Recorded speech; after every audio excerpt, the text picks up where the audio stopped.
Thanks for your patience inside today, and what we just want to do today is show you some of the places that some of this data came from and just give you a mind's eye picture of what this system looks like. So we're standing in irrigated pasture right now. Obviously we're not irrigating because we irrigate here from about sometime in April until the water gives out, which sometimes is in early October, sometimes this year was much earlier than that. We got about 160 acres of irrigated pasture here, and it's a really nice complement to provide summer forage for the cow herd that during the rest of the year is primarily out at the almost same looking fields up there where you see the oak trees out there on the annual grassland. And so we're complementing that larger forage base here with these irrigated pastures. And so the way that we irrigate here is primarily flood irrigation. So you can see up along about halfway up that hill, that's an irrigated field right there. You can see that kind of pipelines going across there. And so we'll turn water out there through these gated pipes or through a ditch, and with shovel and back effort try to get it relatively evenly distributed coming down that hill at whatever it is, 20 plus percent slope. And so these foothill systems are relatively common here in the Sierra Nevada from here north up into the Shasta area and up into the pit. And while the individual pasture size aren't really, they're really a key part of our forage base.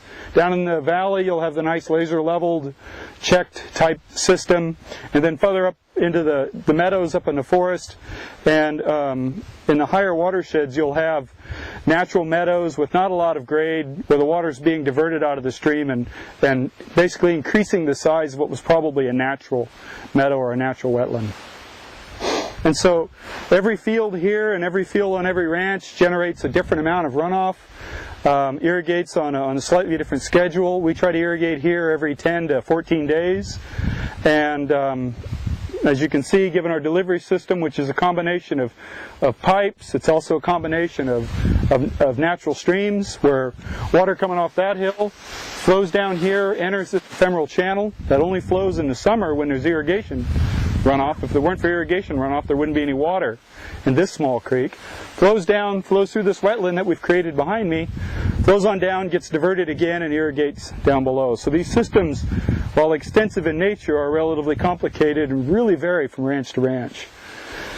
And so one of the BMPs, one of the management practices that we talk about using is some kind of a setback. You know, we've got water running down this field, and you can see it runs a little bit that way and a little bit this way. Could we create a barrier, fence back from the creek on a linear, some amount of feet, and call that a vegetative filter strip? And would that be effective? Certainly our data shows that can be an effective approach. But from a larger systems perspective here, this little wetland, which is developed because this is always naturally a wet area. It's a low part of the field. It's a great place to get a tractor stuck when they're mowing these fields and doing all that stuff. It collects water from this field, some of that field there, and then up this basin a little bit. The entire headwaters of this little basin is irrigated pasture. So it collects in one place many runoff from many different fields. And so the opportunity to use a single wetland to filter multiple fields and work with the topography of the land rather than kind of fight it and build a heck of a lot less fence at cost and maintenance is something that I'm finding a lot of people are interested in doing. And so we developed this wetland. Basically we built one fence that fenced off this bottom of this field. That fence was already there. Just let the vegetation come that would come. And we haven't done very much vegetation management here. Dustin, how old's this wetland, do you think, the fence? So this is 3 years of basically ignoring it and just letting tailwater run through it. And in the first couple of years that we did that at this particular wetland, where the water comes in, we'll measure it above for the runoff from those fields, and we measure it here at the bottom, flowing through this way.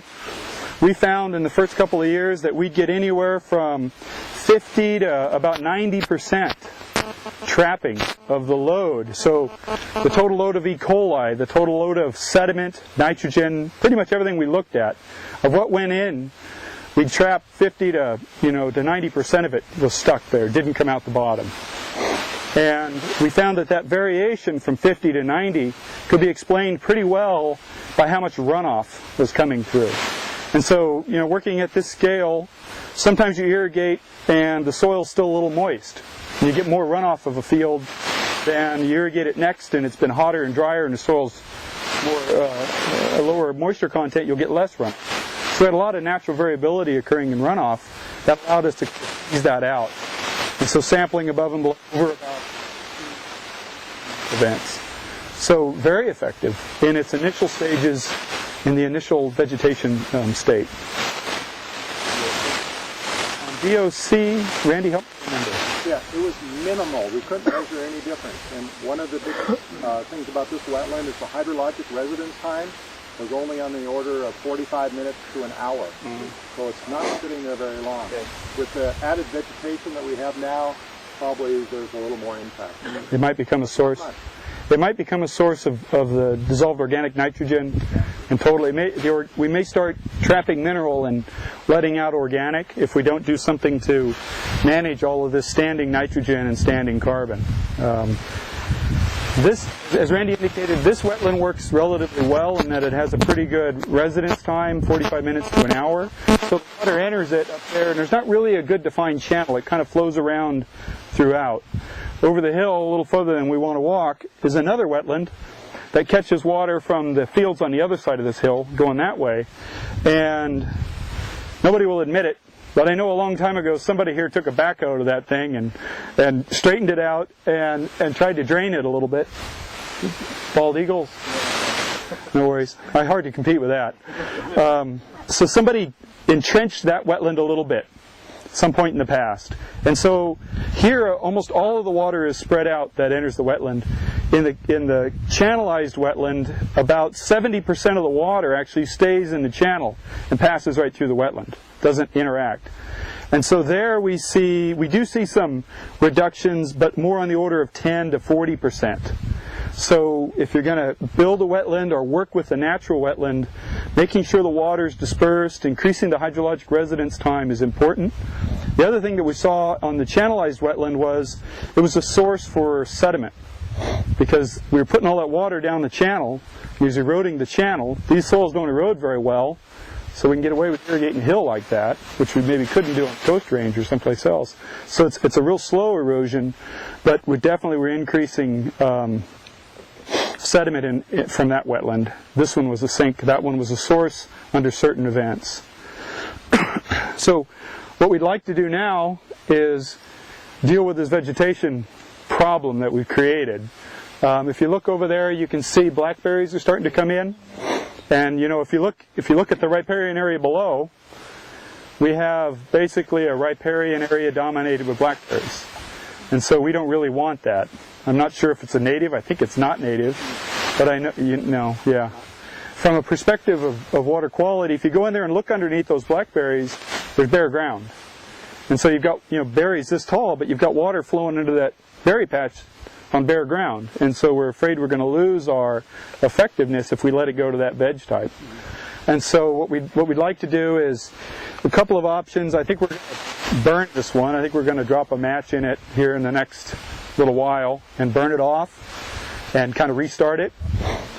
Not everybody has that option. We have a good working relationship with CDF, and Art is a pyromaniac. He loves to burn. Yeah. And we have a fire truck and we have staff, and you know, there's a lot of things going on here that make that feasible for us if we're careful in how we do it. Another option is, rather than have a hardcore very permanent fence like this one, is maybe do something a little less permanent, drop it, let some cattle in there a little more regularly before it gets to this stage, and be smart about grazing it. Maybe in the spring, while it's dried down a little before we start irrigating, get in there and graze it and then get them out. Maybe this time of year, when we have a period of time in the winter when there's not a lot of rain, it doesn't look like we have any, let them get in and then get them out. But definitely, if we're going to use grazing to manage this vegetation, we have to have a grazing management plan for that piece of ground that's different than this piece of ground. And I think that would be a viable option for folks. How long is it going to hold the water if you burn it? Those are all good questions. So, you know, Half gap with fire. Yeah, one of the things to do, the next logical study is to look at this after different treatments and see how those treatments affect short-term or long-term our original findings, which were for a brand new wetland, its trapping efficiency. And that's a common question we get. Particularly when in the field, when somebody comes and sees this, the first question we get is, how are you going to manage the vegetation, and what will be the impact on the wetland's effectiveness? My guess, if there's any, it'd be very short-lived. But we don't want to trap a bunch of stuff only to release it in a pulse. So we do have to think about a way to either remove it or treat it in a way that kind of keeps it in place, allows it to degrade before we flush it. Any other questions about this particular? Yeah, Jeff. What volume of water can that handle? Actually, it's we're fortunate to have a lot of irrigation water, and to be fair to our irrigator, which I have to be since he also was the cook, they'll put water, particularly until recently our distribution system wasn't very good, and they'd have to put water on that field that belonged to this field. And so they might put twice as much water on that field, run it through here, and then pick it up to get that field. And so upwards of 2 cubic feet per second, 1.5 CFS have gone into this thing, which is quite a lot of flow. And this is a relatively small area. You basically can see all of it. So I was genuinely surprised to still see up to 50% attenuation under our highest flows. Now, if you can get it down, to a quarter CFS or half CFS, this thing will filter up to 90% of most constituents. Yes? How soon was the Into this field? Yeah. Well, your irrigated traffic. Well, it's a bad year, so this year I don't know. Dustin, do you want to, or one of you guys want to, the question was, how soon will we move animals into this field, maybe on average? Well, on average about March. The grass will start coming off before we'll need to start irrigating these pastures. And so we'll want to get on these irrigated pastures at least once before we start irrigating, which usually happens in mid-April. This field's a little unique. We calve heifers in this field and this field over here. So we're on this field and the field next to us quite a bit later than we would be inside the pasture. What's your average off date? For these pastures, September, October. Yeah. Because of the that. Yeah. Okay. Any other questions? No? While we're standing here at a wetland, Toby's going to talk just a little bit. He and Randy have been doing very similar work down in the South San Joaquin Valley, looking at larger wetlands, receiving flow from various irrigated agricultural commodities, kind of more cumulative, I think. And maybe he'll trade with you and let you talk about that. Yeah. He's filming. That's not for you, that's for the camera. Mic up. So, yeah, Randy and I have been looking at constructed wetlands in irrigated agriculture in the San Joaquin Valley.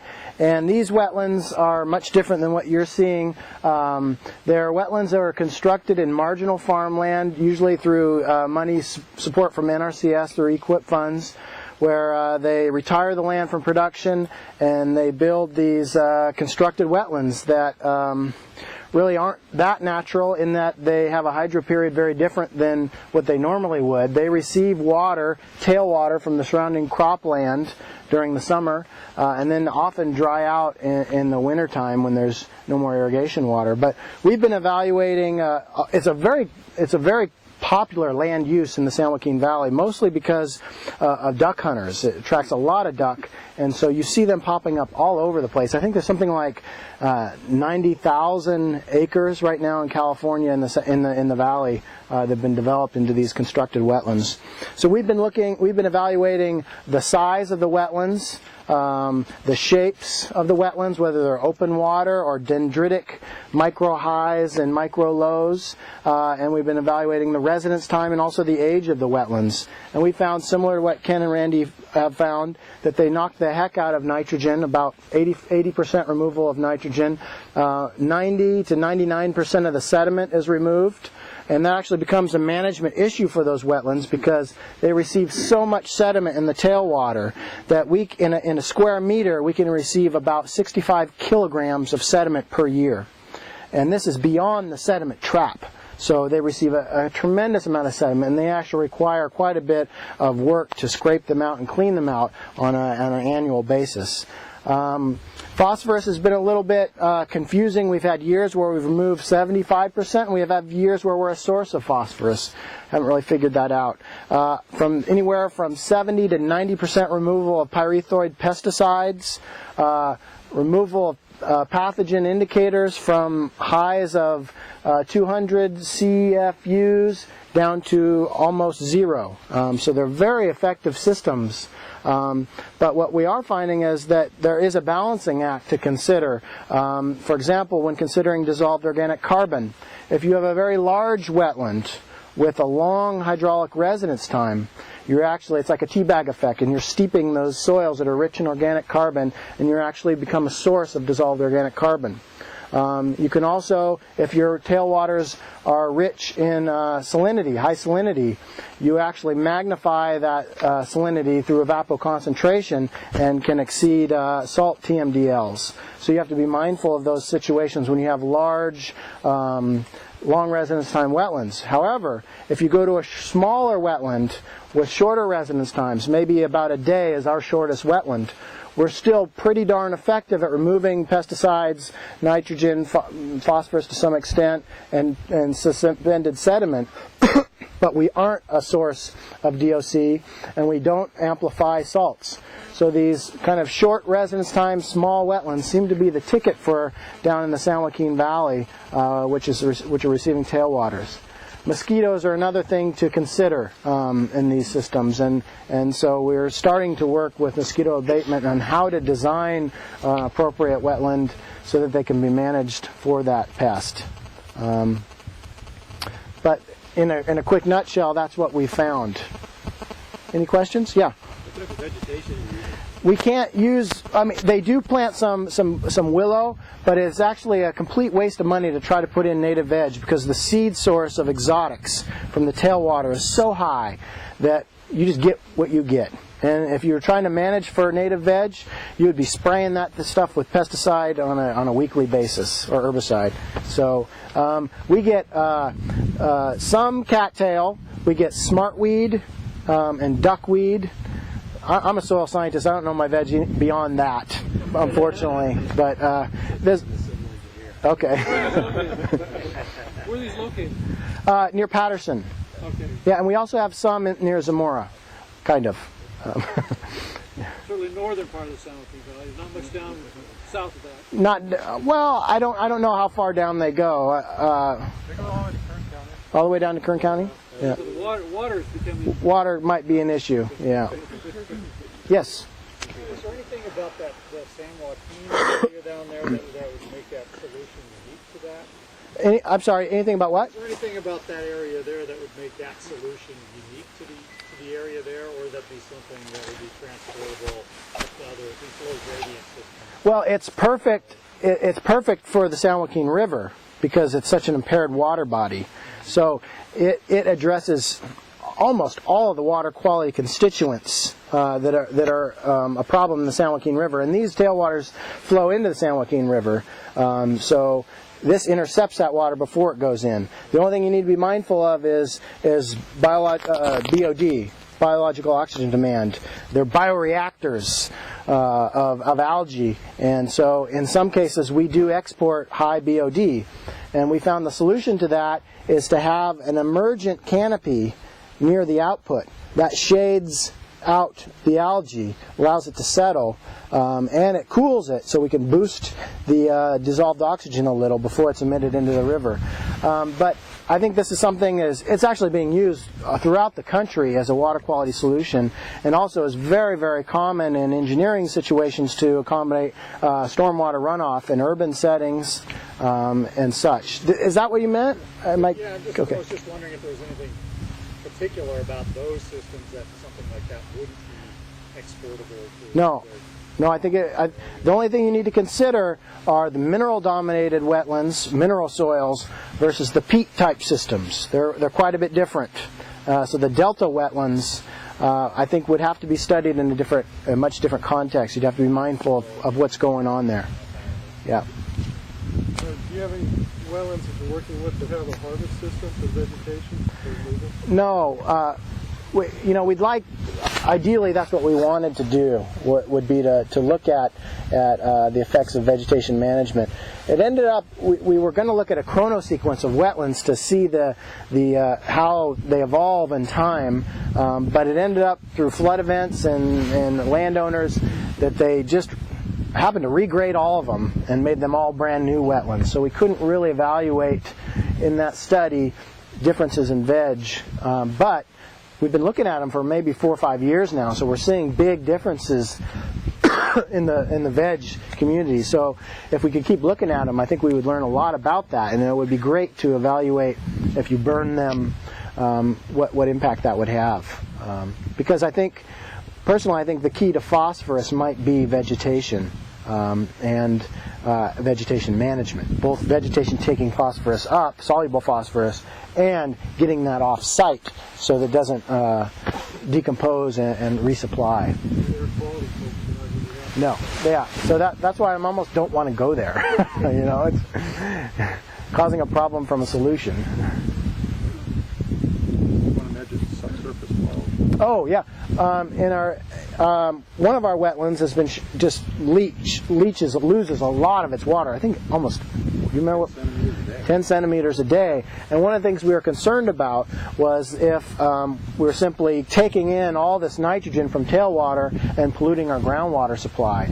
And so we put in piezometers at 100, 50, and 10 centimeters and compared that to the water quality in the surface water.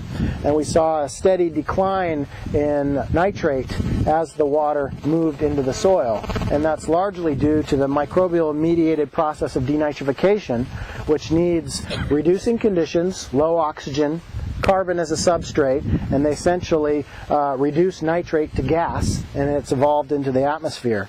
So we also measured denitrification potential and found that top 10 centimeters of our wetland is where most of the denitrification is occurring, because that's where all the organic carbon is. And so, in fact, it's actually a benefit to have deep percolation in your wetlands in terms of nitrate removal. And we didn't. From 10 to almost 0, right? It took it from about 11 to 12 part per million in the water column to down to almost non-detect. Yeah, so it was impressive. Yes? Back to rangeland a little bit. Has there been any study of the effect of stock ponds, in-stream stock ponds, where there's temporary storage of water and impoundment, on the effect on DOCs or E. coli or anything? Similar to this system, but without vegetation. Can. Talk about Temple Creek a little bit? Why don't you go ahead and know more about it? I just remember. We have data, we haven't looked at it. I think it depends County on and Temple Creek. Right. As part of the Where you have maybe NRCS project. marginal vegetation or a little bit, but not like this, but Right. more or less, but you are impounding water temporary, Yeah. and it's releasing through an overflow. Yeah. Just wondering what the downstream effect is, or the effect of the stock pond on reducing VOCs. Yeah. But you are working on that? Or? We have the data, we just need to dig it out. Okay, and there you go. You email me, we'll dig it. I just want to mention one more thing about this site. I forgot to mention earlier is even with the 90% reduction, even the events where we got 90% reduction, we still had 10,000 CFU of E. coli, indicator E. coli coming in. We're still above standard down here. And so, even with dramatic reductions, we may or may not, at this point, be able to meet the needed levels, whatever the number is. We're not quite getting low enough, we know that. And so what we're recommending more and more to people is don't build a wetland and rely on it alone. Up here in the field, or the field that's generating the runoff, give it a little rest. Get another 10% reduction by taking the cattle out of here 3 days before you irrigate it. Drop the water level down a little bit if you can. And let these things work together. A little bit of rotational grazing, a little bit of irrigation management, Maybe you don't even need the wetland. In some instances, you can get it down low enough with just those. If you've got an opportunity to filter, work with that and let those things cumulatively give you the most benefit that you can get. And I think that's the only way for indicator bacteria at this scale, bottom of the field, we're ever going to get even close to some of these numbers that we're looking to get to. And regardless of the number, if we just think about, somebody asked, what about the total amount, the load, the flux of bacteria off of this? We're often talking concentration because there are numbers to talk about. In nutrients, we often talk in load because we're worried about fertilization of streams, and there's not often a number for a concentration. We can get some pretty immense load reductions by coupling these pasture-based as well as, I call them filtration-based BMPs together. And the nice thing about that is it gives more options to every individual ranch to put them together in a way that makes sense for them. Because if these things don't work at the ranch scale, we're never going to get them implemented. And so it's going to have to be a little bit of each where it works. So where we are in this watershed is the Forbes Creek watershed. And remember that 24 stream survey that Randy talked about, and we all showed a bit of data. So this is one of those watersheds, and it's monitored down here about where we exit our property, down through this way. And this landscape we're looking at will easily yield in the early storms 10,000 CFU of indicator E. coli, and it looks like this. You get a sense. And as you get towards the end of the season, it'll be yielding 1,000 per sample if you capture the storms. What we're going to do, if we're done with questions here, we're going to walk back down. There's some vans down there, white vans. Everybody, if they can pile in as much as they can, we appreciate it. Either into those vans, or we're not all going to fit, obviously. Some of you with bigger vehicles might offer to let people ride with you. And then what we're going to do is, you can see that little road going up the hill over there. We're going to go up that hill, and there's a big loop that goes around that bald mountain right there. And so we're going to loop around. On the back side of that is the Schubert watershed. We're going to talk about rangeland. We're going to loop on around. You're going to get a great view out in the valley. We're going to look down here in the bottom at some irrigated pasture, and we'll come back here to the headquarters.